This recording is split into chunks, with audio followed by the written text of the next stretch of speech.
In a converged effort with the Daily Kent State reporter Maddie Weiner, it's been a waiting game with the university. We've been waiting for these records. We've been waiting for this request that we made 5 weeks ago, and right now we're just at a bit of a stalemate. 35 days and counting. That's how long TV2 has been awaiting a public records request asking for the applications of university presidential candidates. The KSU Board of Trustees hired a private firm, Storbeck and Pimentel, to assist in the search process.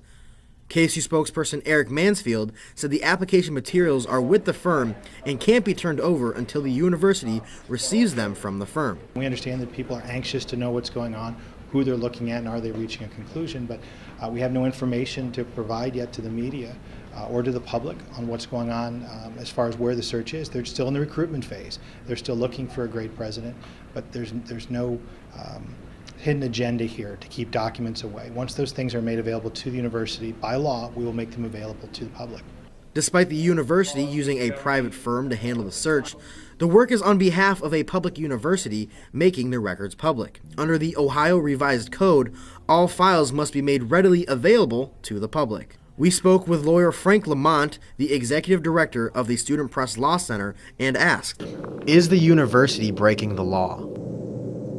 So I think at the point where the time that they were taking to fulfill this request exceeded the reasonable time that they actually needed to gather the documents, then yes, they were in violation of Ohio law. We made a phone call to Lauren Rich Fine, an executive consultant at Howard O'Brien Associates in Cleveland. Fine was actually previously a professor at Kent State School of Journalism and Mass Communication. And despite the university's obligation to hand over the records, Fine did say the university should keep the search process confidential. Someone is looking for a job.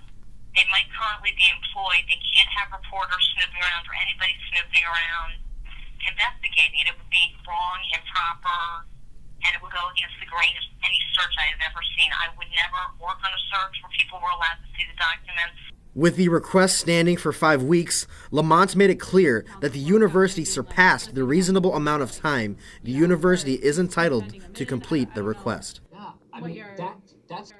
All right, Gabe, certainly Kent State is keeping theirs private, but how common is it for colleges to keep presidential searches private? Well, it seems to depend on the university. Ohio State made it clear that they will not be making their candidates public for when they have a final list of candidates for their presidential search, which is currently going on. The University of Akron down the road, they're a bit earlier in their search process, but unlike Ohio State or Kent State, they did not hire a private search firm.